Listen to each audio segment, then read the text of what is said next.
You're road tripping to America's best music venues with Kyle Lamont. On this episode, Lamont ventures to Aroostook County in Northern Maine to hang out with Ben Cosgrove, a traveling composer and multi-instrumentalist, before his show at Eureka Hall. Concertcast the podcast is an audio atlas filled with music maps, conversations, and discoveries to help you navigate America's soundscape and tune into every state's live music scene. Concert culture is travel-centric, and every venue has a voice, so let us go and listen. Created and hosted by Kyle Lamont. Things are definitely different in these parts. Northern Maine, that is. The landscape, the sounds, my perception. Hi, I'm Kyle Lamont, and my day began around 10 a.m. when I left the Lucky Stone Retreat in Sullivan. Before so, I texted Ben Cosgrove, who I'm meeting up with later, to see if the weird weather had derailed his travels. When he said no and that he was about an hour shy of Eureka Hall in Stockholm, I finished packing, jumped in my 4Runner, and maneuvered my way up the muddy driveway. Took a right on Route 1 North and settled in for a 5-hour road trip to a part of Maine I've never been to before. Despite the weather being gray, dismal, and gloomy with patches of snow, new sights, even if they are in your home state, always have a shine to them. The more I drive, the more things change.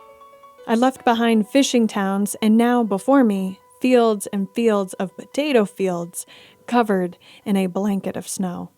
And you know you're way up north when some of the radio stations are in French. Potatoes are what Aroostook County is known for. That and University of Maine at Presque Isle. And as of late, for Jessica Meir, the first woman from Maine to travel to space, who hails from a town here called Caribou. Basically, this part of Maine is not a top destination, simply because it is so damn far away. But that's also what makes it alluring. I've been holding out on this road trip because, well, it's the last frontier of mine in Maine. So like anything, it's hard to let something go. But with Ben Cosgrove hitting the stage tonight and knowing that Eureka is one of the only venues in Maine that I've never been to, the stars are aligned and I am all in and savoring every mile. Luckily, there's a lot of them. My usual road trip practices are fully engaged. In between snacking on turkey sandwiches, salt and vinegar chips, and Sour Patch Kids, I'll blare my music. Then I'm known to drive in silence, without music, just listening to the purr of the engine and my thoughts. I make phone calls, take random pit stops to stretch my legs. It's a joy to drive solo, mainly because I win all my hypothetical arguments. After stopping at a huge truck stop in Holton for a piece of pie and to fill up on petrol, I drive through Presque Isle and then begin my final descent into the town of New Sweden. I was expecting cell service to get sketchy when I turned off Route 1 onto 161, but it was stronger than ever, probably because we're so close to New Brunswick, Canada. I felt a bit uneasy leaving Route 1. It's a comfort blanket of mine, especially because the clouds are getting dark and the temperatures are dropping to single digits, and there was absolutely nothing around. I start thinking bad things, like if I were to go off the road, I would have to rely on a small blanket in the back seat and a sandwich crust to get me through the night. But just when my thoughts were getting as dark as the clouds, I see a lone figure walking the cold winter road, and I know immediately who it is. I roll my window down and, in jest, make a joke about how I'm looking for a traveling composer. He's at first taken aback, like he hasn't seen a human in a while, and then, with a radiating smile, says that I've found him. It's Ben Cosgrove, and he's killing time before his gig by walking around the venue. And in this case, he's not exploring cityscapes or coffee shops or boutiques, but rather exploring rolling hills and frozen creeks. I pull into the parking lot, and the name of the venue, Eureka, could not be more apropos. There is a true sense of discovery and jubilation of seeing a random, yet warm and inviting building in the middle of nowhere. Next episode, we'll dive more into the insane history of this music venue, but for now, we're hanging out with Ben before his performance here. He regroups with me in the parking lot, and I decide while we still have the light to saunter with him through the snow. Here, after you, Ed. Try not to slip, because there's a lot of snow. So if we suddenly sink up to our waist, that's So as on I one did side earlier. of the marquee here, it says welcome sledders, and on the other side it says welcome Ben and Max. Yeah, that's us.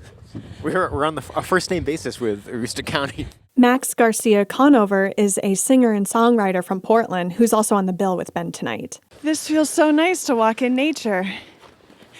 Yeah, you're getting a very representative experience of what my touring is usually like, which is sort of like if I get there early, I sort of ramble around. So actually, I did this gig 3 years ago, and took the day in between the two nights to walk up and down one of the roads for as far as I could, and I slipped and broke my ankle. You broke your ankle here? Yep. And No. I got to go to the Caribou emergency room. And it was very Wow, so exciting. you know this place inside and out. Yeah, I can tell you all about where not to step. Actually, it's clear that I did not learn any of the important lessons from that. No, you're still fearless when it Yeah, comes to exactly. exploring. Yeah, that's the word I was going to use.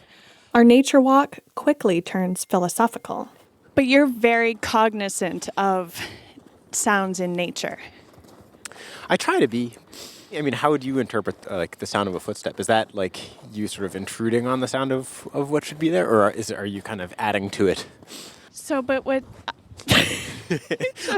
You're asking like this town is out to get your ankle. We're definitely walking 4 feet above the ground right now. So, okay, the whole premise or theme of your piano music, what is the genre you like to call it? I just say instrumental usually. Instrumental? Yeah, it's always hard to describe because it's not classical music and it's not new age music or it's not jazz music. It's just sort of, I was just sort of think, I'm like a singer-songwriter who doesn't sing. But I write about landscape and place and geography because these are things that I'm really kind of nerdy about and obsessed with, and it's been fun and really gratifying to kind of use my music as a way to think about those things publicly. And it kind of doubles as a nice way to use the music as an excuse to go places. I can kind of I wouldn't be able to come to Northern Maine as a couple times a year if I didn't have the excuse of playing music about it. I do like how you said that you're a singer-songwriter because while listening to some of your tunes on the way up, it definitely feels like a song within itself, minus lyrics. Mm-hmm. That there's little chapters within, say, Salt or Pine. Yeah. Oh, thanks. I'm glad that came through. That's how they're intended. Also a lot of the music I listen to is folk music, and I kind of treat it that way. When I perform, most of the time I talk to the audience throughout and kind of I think of them as songs that kind of shift and change over time and kind of adapt to a room. We're about to have some other cool sounds of nature. Here we go. We got some snowmobilers.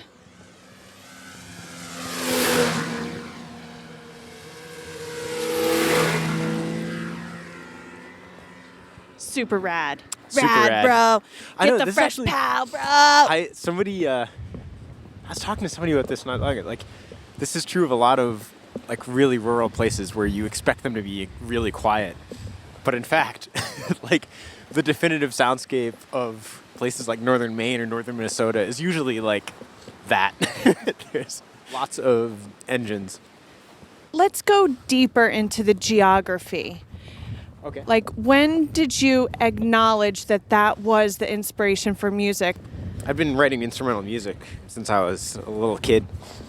And I was a music major in college, but it was also while I was in college that I realized I also had this very I kind of developed a big interest in, like I said, the built environment and landscape and interpreting topography. And I feel because I don't write lyrics, it's very important for me to feel I'm writing music about something or tying it to something bigger than itself. And place and landscape are things I love thinking about, and it makes the act of writing music feel more gratifying and important, and well, that sounds pretentious or presumptuous, but important to me. Like I'm doing the work of processing the world for myself by writing songs about how places make me feel. So to you, is the sound of a tree like an A chord? Like, No. Does it translate that literally? Never. No. It's actually, Okay. it's very, like, the opposite of literal. And it didn't used to be. I used to be much more interested in, like, the literal soundscapes of places. I kind of spent a whole year researching noise pollution in national parks and like, talking to people at the extent to which the literal sounds of a place inform its identity. Dealing with places more kind of metaphorically.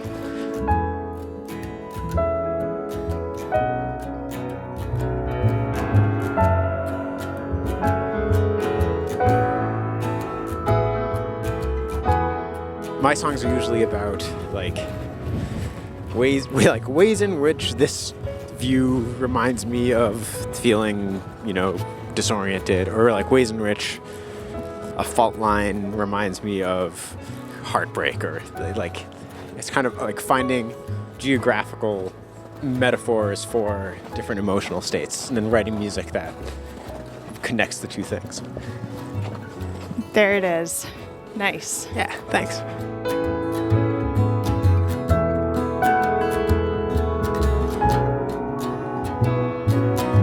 Like you said, it's interpretive without lyrics, but yet you've managed to find emotion within the song.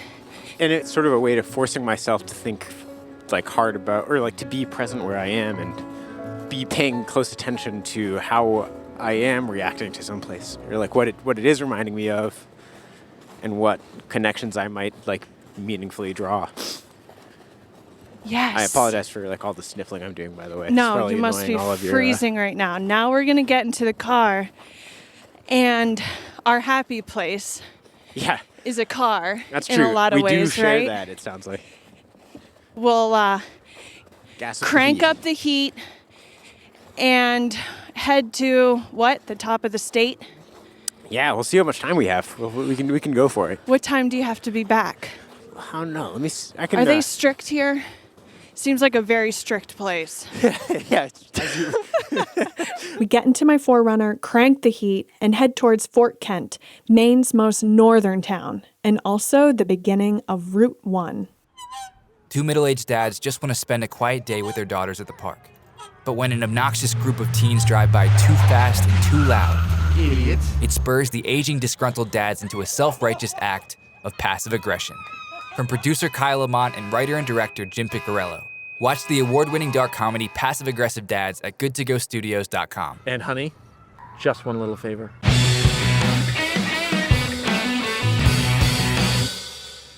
And we're rolling. Sweet.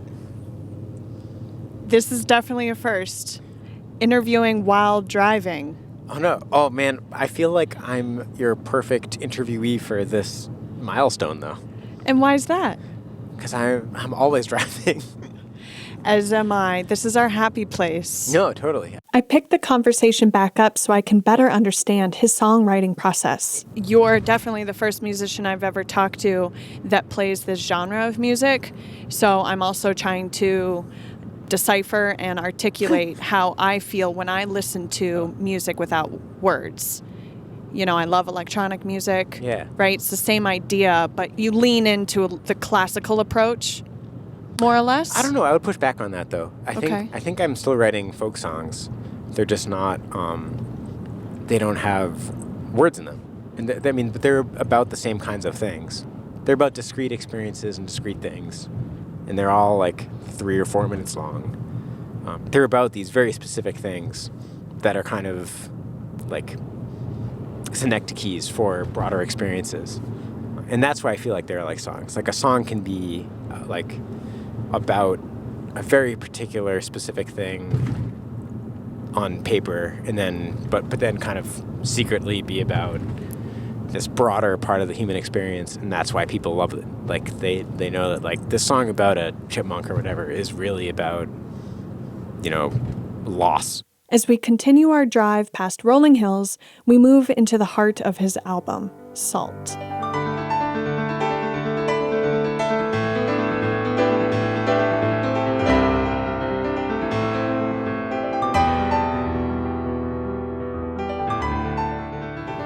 went through this like horrific breakup several years ago, and I was trying to figure out a way to make sense of it that could be about landscape in some way. So I ended up writing about places where the ground is like undependable or like comes and goes. Because the way I was feeling was that like sort of the ground had been pulled out from under me, and I couldn't reliably depend on like where I could plant my feet or like where anything was, or like that kind of thing. So I wrote about places where that is literally true. Like there's some sort of like dependability or reliability or predictability to how they're shifting all the time. And they can kind of, like one of the last songs is the song about the Kennebec, which is like, it moves backwards half the time, but you can also kind of depend on it being there. And you know that like, there's this river there, sometimes it goes one way or sometimes it goes the other way, but like, we can build a house beside it either way.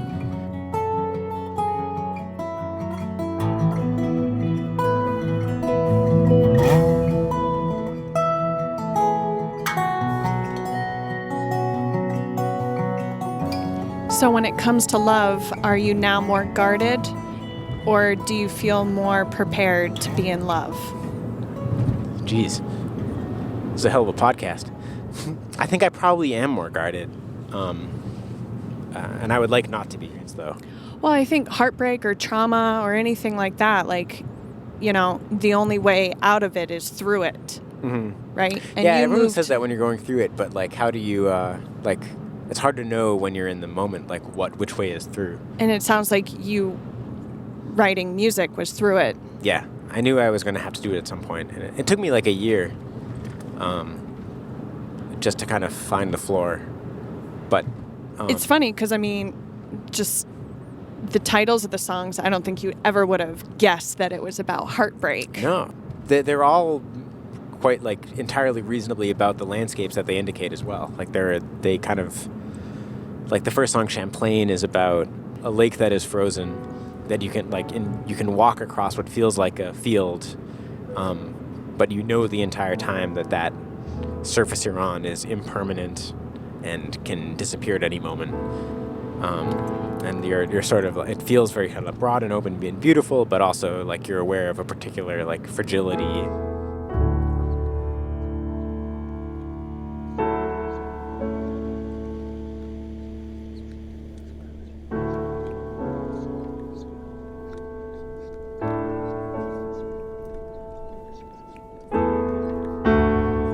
Like Greatest Hope is that it reminds people of experiences they've had or things they felt that they might not have had language for or context for, but like that might resonate with them anyway. And then, I don't know, if I can help people to feel more comfortable in themselves and their experience and where they are and think more critically about where they are. I like knowing these things, and then now it's like a blizzard. Yeah, that did happen pretty fast. Oh my God, now we're like white squall. Anyone listening to this from the county, we're on 161, just shy of Fort Kent, and we came up that hill where all of a sudden everything's open, and now it's like a whiteout. And so it's very safe to be podcasting and driving, right? Yeah, totally. Highly recommended. Okay, so did your girlfriend listen to the album, or ex-girlfriend? I don't know, man. We are not in touch. Even while I was making it, I don't think I cared about whether or not she would ever hear it. It was more about kind of trying to put something of an objective eye on my own experience of like processing this stuff. We drive through Fort Kent, a logging town that sort of feels like a ghost town, and then take a right into a parking lot that has a huge granite sign that officially marks this area as the start of Route 1. We get out, and I relish in this huge moment of mine. Wow. I am living a road tripper's dream here. America's first mile. I've made it. Now, if only I could detangle from all these goddamn cords. No, this is very cool. It is neat to think about, like, it seems sort of arbitrary that the thing right here and the thing in Key West is all Route 1. Because it's all like just like this river of asphalt that kind of goes from here to Florida, but also to Arizona and also A river of asphalt. I mean, right? Like there's just like an unbroken chain of road that goes kind of wherever you want. This is exciting, Ben. Thank you for being part of it. Oh no, of course. It's official. We take obligatory photos and then head back to New Sweden. Someone has a show to play. All right. Want Nice. me to navigate you out of town here? Yeah. And then I need to play a show. Ben has a signature sound, style, and look. Picture crazy hair and a bright red keyboard. I bought it in Danvers, Massachusetts in 2010. And did you test drive other chords? Yeah, I was preparing to buy, I'd been chording this other keyboard which is like the keyboard that everybody has, just like the Nord stage thing. So like whenever you see a keyboardist on stage, especially in a band, they're playing a Nord, and it's like the other red keyboard. And it's way better than mine, and for certain, like the organ is way better, and there's like a sort of infinite sound bank that you can deal with. But like I had gone back to the store again and again, like testing out that keyboard to make sure I wanted to spend all this money on it. And then the very last time I went in to get it, I saw this other one and like immediately fell like madly in love with it. I just like the piano sound so much better, and I love the feel of the key bed so much better, and it's the best decision I've ever made in my life. It's a Korg SV1 for anyone who cares. But don't let the keyboard fool you. He also knows how to play a piano. Do you feel when you're playing a grand piano, there's a different sense of performance? Like you can't really play the songs you do on your Korg as you... Like, can you play the same songs? But they'll... Yeah, but they sound... Like, it's literally playing them on a different instrument. So you have to like kind of... I don't know, calibrate your every instinct differently. And you can't do anything on autopilot. You have to think the whole time about how every move you make is influencing the sound that's coming out. I didn't know that it was that extreme. Yeah, and also like every piano is different. It's like this big, like crazy box full of like elaborate mechanisms, you know? There's so much room for like variance between piano and to say nothing of like the rooms they're in, or like bass notes are really loud in this bass and they're not in another. That's the thing I like about my instrument, actually, is that it does change so much based on where you are, and you can never stop thinking about it. You have to kind of be active the whole time. Would you ever want to play at Carnegie Hall? Yeah. Yeah. Do you know who books it? Why would you want to play there? I don't know. I think I would feel a sense of accomplishment. That's what that place is for. Yeah. I don't know. Anyone, any musician, really. It just is a pinnacle, really, of a performance, right? Because of why to you? I don't know. I think it's like mythologized. I've never been there. I've never been inside. I don't know. I'm sure it's an awesome place to play and to listen to music, obviously, but I don't know.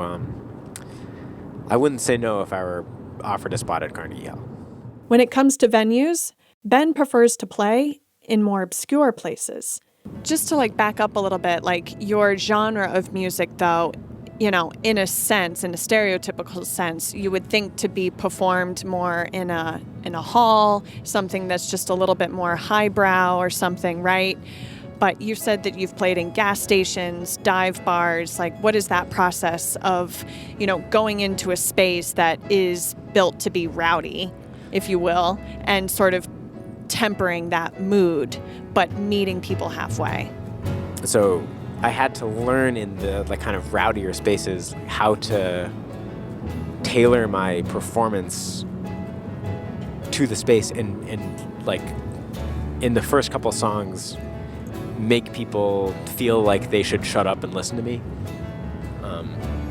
And there's like no more valuable skill than that I've developed. And now that I play in more places that are kind of more appropriate for the type of music I do, I think my shows are better for having learned how to sell a song. I like, my thinking for a long time was like, if you can play a song in a dive bar and in a listening room and in a concert hall and in a library, like, if all of those people like it, then it's a good song. But if any of them doesn't, then it's like got something that isn't quite there. I so like that playing approach. playing in any venue or like non-venue that would have me for years and years made me learn kind of how to make my songs as bulletproof as I could. And it made me better at writing and way better at performing and kind of like hardened me against, I don't know. I never worry about like my feelings getting hurt. Ben has a great gift for translating feelings into music, and he also knows how to read people really well. Like every show is very dynamic and weird, and like anything can go in any direction at any time. And the bad shows are always the ones where you're just sort of like blasting down a set list and not making adjustments based on what you're observing. Like, I think to do a good show, you have to be kind of a living person in the room and watching how people are taking everything. And that doesn't mean just like kind of giving them what they like and seem to want. It's just sort of calibrating your set and the way you play everything and the way you talk, calibrating that to what the experience is feeling like. Have you ever rolled into a venue and, been super let down or worried that your music isn't going to translate well, and then just surprised at the reaction? Yeah, a lot.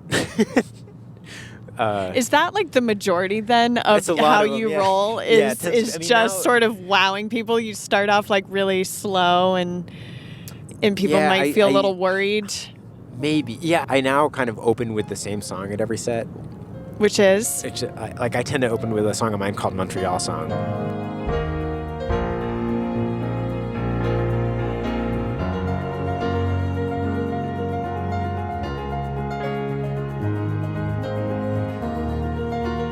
And it just because it's kind of like broad and like a lot of notes happen, and it's usually enough to make people kind of pause for a second and they're like, oh, like there's a guy playing the piano. And then after you've kind of cleared some space, then you can draw back and play some slower songs and see if people hang on. And it's, I don't know, it's kind of like fishing. You like drag a thing through the water for a bit, and if nobody bites at it, then you like kind of like recast. And then if you, I don't know. It's hard to explain. I've never actually tried to explain this to anybody using real words. But yeah, it's always a very kind of dynamic and complicated experience for me. I'm sure it's less so for people who are really good at it, but I don't know. For me, it always feels like work, and that's what I like about it. We pull into the parking lot, and there are way more snowmobiles parked here now than when we left. The snowmobiles took my spot. You might be able to get in between that blue car. Is those New York plates? It looks like it. I think you're right. Let's just pull right up to the marquee, shall we? Yeah. All right. I'll see you in there. Thank you again. Good luck. This was lots of fun. Next episode, we learn all about Eureka and the town from George, the owner, Ezra, the bartender, and Tim, a Eureka Hall regular and local historian. In 1925, this was the near capital of the world. This was a huge town. It was it's nothing like it was. This is one of the few buildings, this Anderson store across the street, one of the few original buildings that are still here. But this was like a city back then. For places to stay in Stockholm, your best bet is an Airbnb. So many awesome lake houses in the area. Or stay at the Northeastland Hotel in downtown Presque Isle, about 30 minutes from the venue. This town is also where you'll find more restaurants and bars. Subscribe, rate, and review ConcertCast on your podcast app of choice. Type in concertcast.live for a music-centric itinerary and to learn how you can be part of the show. And find us on Spotify to listen to our main music playlist. This has been a Good To Go Studios production, made in Ellsworth, Maine. Our resident mastermind is Mark Tuckashan. Our editor and engineer is Pete McGill. Special thanks to Ben Cosgrove for his time and for all his wicked awesome songs. And to Pepper Little. Amy Charlie, Abby Rock Jessamine, Corey Chandler, Emma Temme, Eddie Contento, Jesse Kudo. And thank you for listening.